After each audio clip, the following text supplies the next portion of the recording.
सुप्रभात स्टूडेंट। सत्र 2021-22 के प्रथम वीडियो में आपका स्वागत है। उम्मीद है कि आप घरों में स्वस्थ और सुरक्षित होंगे। आज मैं हिंदी विषय का प्रथम पाठ वरदान लेकर उपस्थित हुई हूँ। ये कविता है। इसके कवि रविंद्रनाथ ठाकुर जी हैं। इनका जन्म 7 मई 1861 को कोलकाता में हुआ था। एक कवि के साथ साथ कहानीकार, संगीतकार, नाटककार, निबंधकार और चित्रकार भी थे। इनकी रचनाओं में मानवता, देश प्रेम, विश्व बंधुत्व के स्वर झलकते हैं। गीतांजलि, मास्टर साहब, घोरे बायरे आदि इनकी प्रमुख रचनाएं हैं। और सन 1913 में गीतांजलि पर इन्हें नोबेल पुरस्कार प्राप्त हुआ था। इनका देहांत 7 अगस्त 1941 में हुआ था। तो चलिए हम आज इन्हीं के द्वारा बताई वरदान कविता को पढ़ते हैं। इस कविता में इन्होंने जीवन में आने वाली कठिनाइयों से हार न मानने का प्रेरणा दी है। इनका कहना है कि अपने ऊपर भरोसा करके ईश्वर में आस्था और विश्वास रखकर हम कठिन से कठिन काम को भी आसानी से कर सकते हैं।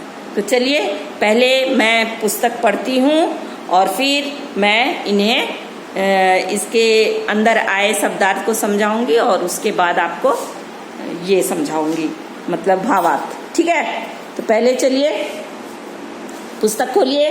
पेज नंबर, आपका पहला पाठ है, पेज नंबर 7।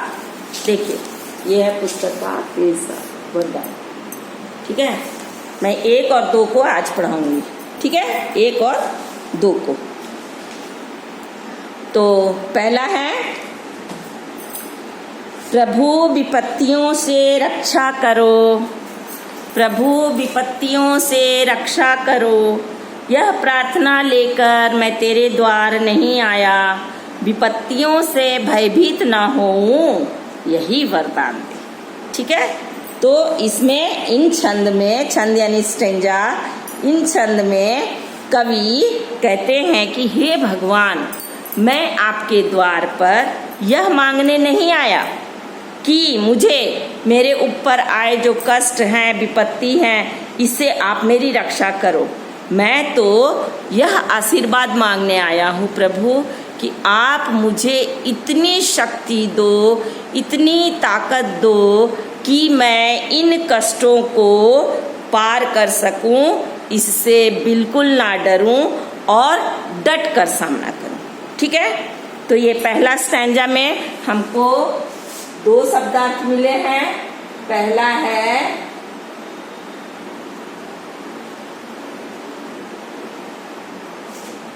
पहला है विपत्तियों। देखिए कुत्ता वाला त है, इसको 2 तरह से आप लिख सकते हो। बुक में लिखा है आधा त, पूरा त, और आप त लिख के ऐसे दे सकते हो। ठीक है, विपत्तियों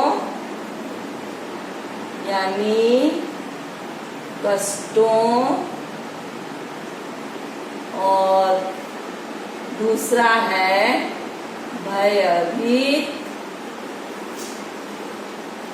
बोला ना, भयभीत ना हो, भयभीत यानी डरना, यानी मैं ना डर।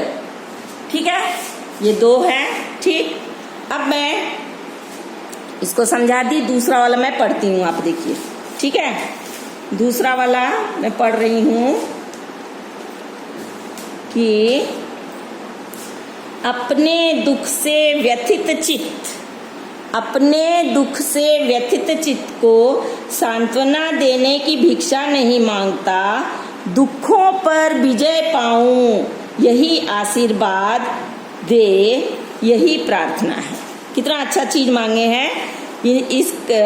इन पंक्तियों में कवि कहते हैं कि हे प्रभु, मैं आपसे ये भीख नहीं मांगता। कौन सा भीख? कि आप मेरे पीड़ित हृदय यानी व्यथित चित्त पीड़ित हृदय को सांत्वना दीजिए, यानी कि ये कहिए कि बेटा घबराओ नहीं, सब दुख दूर हो जाएगा। ऐसी सांत्वना मांगने में नहीं आया भगवान। तो क्या मांगने आया हूँ? मैं तो आपसे ये आशीर्वाद पाने आया हूँ कि मैं इन सारी दुखों पर विजय प्राप्त कर सकूं। मुझे इतना ताकत दीजिए, बस मैं यही मांगने आया हूँ। कितना अच्छा। तो देखिए इसमें भी हमको बहुत से 2-3 चीजें मिली हैं। एक है व्यथित, अब ये दूसरा क्या है? व्यथित,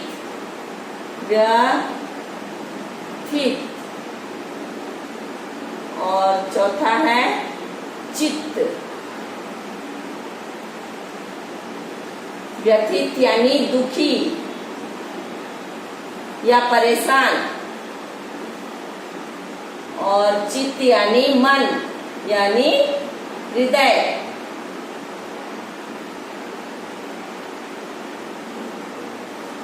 ध्यान से देखिएगा, ठीक है? हृदय।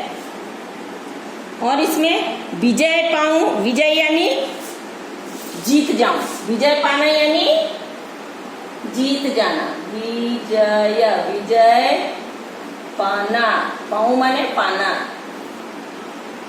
यानी जीत जाना, ठीक है? और फिर कहते हैं आगे इतना। अब नीचे वाला है, तेरी सहायता मुझे ना मिल सके तो भी ये वर दे। अगर आप खुद मेरी मदद नहीं करना चाहते भगवान, तो भी इतनी हिम्मत मुझे दीजिए। क्या दीजिए? कि मैं दीनता में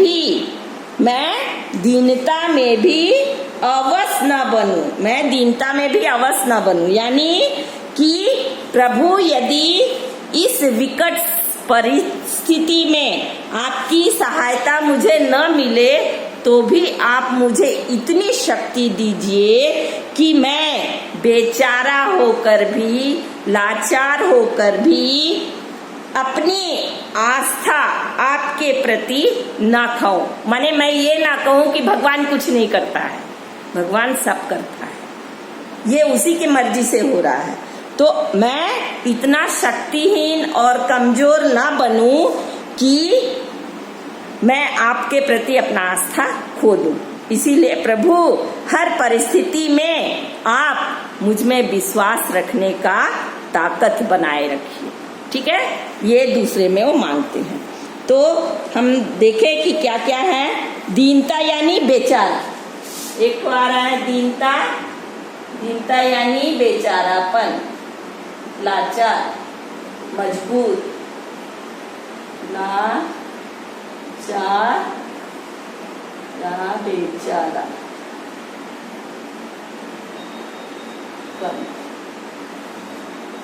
ठीक है? लाचार और बेचारापन। और क्या कहा है उसने? अब आप कितना ठो मैं प्रश्न पूछ दे रही हूँ, आप ध्यान से सुनिए, क्योंकि यहाँ असाइनमेंट मैं इसमें लिख के नहीं, मैं जो बोल रही आप उसको रफ कॉपी में लिखिएगा, इसके बाद उसका उत्तर लिखिएगा। सारा उत्तर भी मैं बता दी हूँ, आपको बार बार वीडियो सुनना है और फिर आप प्रश्नों के उत्तर असाइनमेंट में पूरा करेंगे। तो पहला स्टैंजा, दूसरा स्टैंजा का मैं असाइनमेंट दे देती हूँ। तो पहला है शब्दार्थ लिखिए। भयभीत विपत्तियों,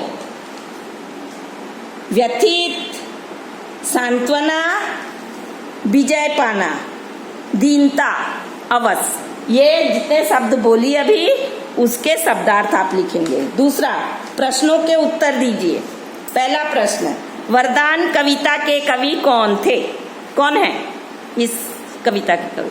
वरदान कविता के कवि रविंद्रनाथ टैगोर है या ठाकुर है। दूसरा, रविंद्रनाथ ठाकुर का जन्म कब हुआ? रविंद्रनाथ ठाकुर का जन्म 7 मई 1861 को कोलकाता में हुआ। नंबर 3, ठाकुर जी को 1913 ईस्वी में किसके लिए नोबेल पुरस्कार मिला? ठाकुर जी को 1913 ईस्वी में गीतांजलि के लिए नोबेल पुरस्कार मिला। नंबर 4, कवि का रविंद्रनाथ ठाकुर की प्रमुख रचनाओं का नाम लिखिए। रविंद्रनाथ ठाकुर की प्रमुख रचनाएं गीतांजलि, मास्टर साहब, गोरा, घरे बाइरे आदि हैं। और इसके बाद एक क्वेश्चन है, यह भी पहला स्टैंजा का ही है कि इस छंद में कवि ने क्या वरदान मांगा है। इस छंद में कवि ने शक्ति प्राप्त करने का वरदान मांगा है, जिससे वह अपने कष्टों से डटकर सामना कर सके। अब आइए दूसरे स्टैंजा का। तो शब्दार्थ मैं एक साथ दे दी हूँ, जैसे व्यथित, सांत्वना, विजय पाना, ये मैं पहले ही बोल चुकी हूँ एक साथ। अब खाली इसका प्रश्न सुनिए, कवि ने ईश्वर से क्या आशीर्वाद मांगा है, बताइए। कवि ने ईश्वर से यह आशीर्वाद मांगा है कि सारे दुखों पर मैं विजय प्राप्त कर सकूं। ठीक है। फिर कवि दीनता की परिस्थिति में कैसा आशीर्वाद पाना चाहता है। कवि दीनता की स्थिति में कैसा आशीर्वाद पाना चाहता है। कवि दीनता की स्थिति में भी यह आशीर्वाद पाना चाहता है कि मैं किसी भी तरह आपके प्रति अपना आस्था यानी विश्वास ना खो सकूं। ओके। जिसके बस में कुछ ना हो, इसके लिए एक शब्द लिखिए। जिसके बस में कुछ ना हो और एक डैश डालिएगा, लिखिएगा अवश, कविता में है अवश। विजय और आशीर्वाद के लिए विलोम शब्द लिखिए। विजय यानी पराजय, सॉरी विलोम बोलना है ना। विजय का विलोम शब्द है पराजय, आशीर्वाद का विलोम शब्द है अभिशाप। हो गया। तो ये सारे वीडियो में बार बार सुनिएगा और सुन के आप लिखिएगा। ठीक है। ये है सारे शब्दार्थ।